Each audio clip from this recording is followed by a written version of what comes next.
બદલાતા હવામાનના પ્રભાવથી અને વારંવાર આવી રહેલી કમોસમી આફતોએ ખેડૂતની કમર તોડી નાખી છે. બદલાતા હવામાનના પ્રભાવથી અને વારંવાર આવી રહેલી કમોસમી આફતોએ ખેડૂતોની કમર તોડી નાખી છે. તો ક્યારેક અચાનક વરસાદ વરસી પડે છે, તો ક્યારેક ભારે ગરમી કે પવનના કારણે ઉભા પાકને મોટું નુકસાન થઈ રહ્યું છે. ત્યારે જૂનાગઢ જિલ્લાના મેંદરડા પંથકમાં બદલાતા વાતાવરણ અને કમોસમી આફતો વચ્ચે ખેડૂતોને ફરી રાતે પાણી રોવાનો વારો આવ્યો છે. ત્યારે કેવી હાલત થઈ છે ખેડૂતોની, જોઈએ આ અહેવાલમાં. નમસ્કાર દર્શક મિત્રો, BS9 TV ન્યૂઝમાં આપની સાથે હું છું નેહા પટેલ. જૂનાગઢ જિલ્લાના મેંદરડા તાલુકામાં બદલાતા વાતાવરણે વારંવાર આવી રહેલી કમોસમી કુદરતી આફતોએ ખેડૂતોની કમર તોડી નાખી છે. તો ચોમાસુ પાક નિષ્ફળ ગયા બાદ હવે રવિ પાક પર પણ સંકટના વાદળો ઘેરાઈ રહ્યા છે. તો મેંદરડાના ખેડૂતોએ પોતાની વેદના વ્યક્ત કરતા કહે છે કે એક પછી એક પાક હાથમાંથી આવીને સરકી રહ્યો છે, એટલે કે મોંમાં આવેલો કોળિયો છીનવાઈ રહ્યો છે. તો ચોમાસા પછી હવે ઘઉં, ચણા, ધાણા અને કલોંજી જેવા રવિ પાકોમાં પણ ભારે નુકસાનની ભીતિ ઊભી થઈ છે. હાલ વાદળછાયું વાતાવરણ અને વધુ ઝાકળના કારણે ધાણા અને ચણા જેવા પાકોમાં ફૂગ અને કોહવારો ફેલાઈ રહ્યો છે. તે ઉપરાંત આ વર્ષે ઘઉંના પાકમાં પણ પીડિયા નામના રોગે માથું ઉચક્યું છે, જેના કારણે તૈયાર પાક સુકાઈ રહ્યા છે.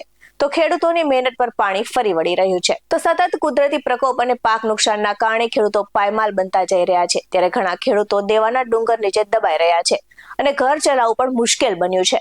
તો આવી સ્થિતિમાં જો લાંબા સમય સુધી ચાલી રહેશે તો ખેડૂતોનું અસ્તિત્વ ટકાવવું પણ મુશ્કેલ બનશે અને એક પછી એક પાક નિષ્ફળ જતા ખેડૂતો આર્થિક રીતે પાયમાલ બન્યા છે અને સંપૂર્ણ રીતે ભાંગી પડ્યા છે. તો આ પરિસ્થિતિમાં ખેડૂતો સરકાર પાસે તાત્કાલિક સર્વે, યોગ્ય સહાય અને પાક વીમાની રકમ વહેલી તકે ચૂકવવાની માંગ કરી રહ્યા છે. તેથી તેમને થોડી રાહત મળી શકશે તેવું તેમનું કહેવું છે. ત્યારે સમગ્ર મામલે મેંદરડા દાત્રાણા પંથકના ખેડૂતોની વેદના સાંભળીએ તેમના મુખેથી. હું મેંદરડા ગામનો વતની ભાવિન ગાજીપરા. હાલ મેંદરડા ગામમાં અને ટોટલ ચોમાસું સિઝન ફેલ ગઈ ત્યાર પછીથી ખેડૂતોએ બહુ ખનથી ખેતી કરેલી, પણ એના પાકમાં શરૂઆતથી જ વાતાવરણ એટલી રીતે ખરાબ હતું કે બધા પાકમાં રોગ આવવા લાગેલો. ઘઉં નામની વસ્તુમાં પણ પીડિયા નામનો રોગ શરૂઆતથી જ આવેલો અને ખેડૂતોએ ખાતરનો પણ સંપૂર્ણ એમાં ખર્ચો કરેલો, પણ અત્યારે એમાં કાંઈ વળતર જેટલું એમાં મળેલું નથી. અને ધાણાના રોગમાં પણ ઝાકળ વર્ષા અતિશય નુકસાન કર્યું છે અને ચણામાં ઈયળોનો એટલો ઉપદ્રવ આવ્યો તુવેરમાં કે ખેડૂતોના હાથમાં કાંઈ આવે એવી શક્યતા છે જ નહીં. અને જે ચારો હતો એ પણ બગડવા લાગ્યો છે તુવેર અને ચણાનો.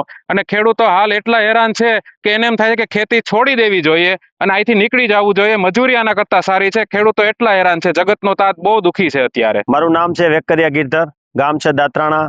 અને શિયાળુ પાકની અંદર જે આપણે અત્યારે વાવેતર કર્યા છે એની અંદર ખૂબ વાતાવરણના હિસાબે આપણને નુકસાની આવી છે. હમણાં ઝાકળ વર્ષા આપણે ઓછામાં ઓછી 8 દિવસથી ઝાકળ વર્ષા થાય છે. તો ખેડૂતોને દર વર્ષે ચોમાસામાંથી માંડ અમે બેઠા થયા અને શિયાળુ પાકનું વાવેતર કર્યું, તો તેની અંદર પણ અત્યારે ઝાકળ વર્ષાથી ખૂબ નુકસાની થઈ છે. હવે અમારી માંગ એવી છે કે સરકારશ્રી દ્વારા જે આપણે પાક વીમા યોજના છે તાત્કાલિક લાગુ કરવી જોઈએ, કે કેમ કે દર વર્ષે આપણે સરકાર આરે આવી માથાકૂટું કરતા હોય પણ એના હિસાબે કોઈ સરકારને પણ માર્ગદર્શન પૂરું પડતું નથી અને એને એમ લાગે કે ખેડૂતો ખોટું બોલે છે. પણ ખોટું નથી બોલતા, પણ સારી રીતે જો પાક વીમા યોજના આપવામાં આવે અને એની અંદરથી આપણે ખેડૂતોને બસાવવામાં આવે. બીજી કે વાતાવરણના જે ફેરફારની અંદર વેધર સ્ટેશન છે, તો હરેક ખેડૂતને 5-5 7 ખેતર વચ્ચે એક વેધર સ્ટેશન લગાડી અને અગાઉથી જો ખેડૂતોને જાણ કરવામાં આવે કે વાતાવરણની અંદર આવો ફેરફાર થાય તો ખેડૂતો તેની અંદર જે આ ખેતીની અંદર પાયમાલ થતા છે એ બચી જશે. એટલે વેધર સ્ટેશનની પણ ખૂબ જરૂર છે. એટલે ખેતીવાડી નિષ્ણાંતો આની અંદર ખૂબ ધ્યાન દઈ અને ખેડૂતોને જો બચાવવાની કોશિશ કરશે તો ગામડા પણ હરાભરા રહેશે, સુખી રહેશે અને સંપન્ન રહેશે. નગર ગામડામાંથી માણસો જતા રહેશે અને સિટી તરફ ખેતી કરવા કોઈ તૈયાર નથી. એટલે ખેતીને જો બચાવવી છે અને ખેતીને કાયમી માટે આ રીતે ટકાવવી છે અને યુવાનો દ્વારા જો ખેતી કરવામાં આવશે તો જ ખેતી સારી થશે. એટલે ખેતી કરવા માટે ખૂબ સરકારની આની અંદર ગામડાની અંદર અને ખેતીની અંદર ધ્યાન આપવાની જરૂર છે. મારું નામ દીપકભાઈ પોપટભાઈ ઠેબરિયા, ગામ મેંદરડા, તાલુકો મેંદરડા, જિલ્લો જુનાગઢ. અમારે રવિ સિઝનનું વાવેતર કર્યું હતું, તો એમાં ઝાકળ વર્ષા એટલી હદે આવતી કે ઠંડીનું કોઈ નામ નિશાન નથી અને જે મોલ વાવ્યો છે એ પણ સદંતર રીતે બેસી ગયો છે, સુકાઈ ગયો છે, વાયરસની અસર છે. તો આવું ને આવું ચાલ્યા કર્યું.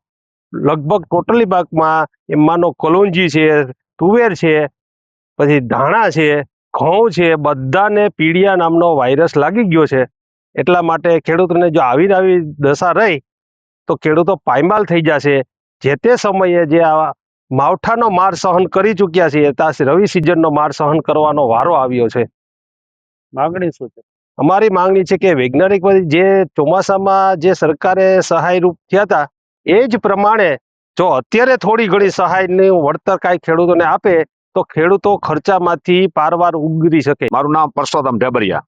હું મેંદરડા ગામનો ખેડૂત છું. અમારે મેંદરડા પંથક સહિત સમગ્ર સૌરાષ્ટ્રમાં એક તો ચોમાસું પાક તૈયાર થયો હતો ત્યારે કમોસમી વરસાદ વરસતા તમામ પાક સદંતર નિષ્ફળ ગયો હતો. ત્યારબાદ નવી આશા સાથે ખેડૂતોએ રવિ પાકનું વાવેતર કર્યું. તેમાં ઘઉં, ચણા, ધાણા, કલંજી જેવા મુખ્ય પાકોનું વાવેતર કર્યું હતું. તો તેમાં પણ જેમ કુદરત રૂઠ્યો હોય એવી રીતે ઝાકળ વર્ષાઓ રોજ થતી, ઠંડી ઓછી પડતી, તેમજ માવઠા થતા, રોજ વાદળો થતા, તેનાથી ધાણા, ચણા જેવા પાકોમાં ફૂલ પલળવાથી બગડી જાય છે અને કોહવારો થાય છે અને તેમજ ફૂગ પણ આવે છે. અને આ વખતે તો ઘઉંમાં પણ પીળિયા નામનો રોગ આવ્યો, જેથી કરીને ઘણા ખેડૂતોને મોટી અવસ્થામાં થઈને ઘઉં સુકાવા લાગ્યા છે, જેથી ખેડૂતોને આર્થિક ફટકો લાગ્યો છે. જો આવું નવું રહેશે તો ખેડૂતો દિવસે ને દિવસે પાયમાલ થતા રહેશે. આવા જ વધુ અહેવાલ સાથે ફરી મળતા રહીશું. તમે અમારી યુટ્યુબ ચેનલને સબસ્ક્રાઇબ કરવાનું અને અમને ફેસબુક અને ઇન્સ્ટાગ્રામ પર ફોલો કરવાનું ભૂલશો નહીં. બાકી નવી અપડેટ્સ મેળવવા માટે આપ જોતા રહો BSN TV ન્યૂઝ. નમસ્કાર.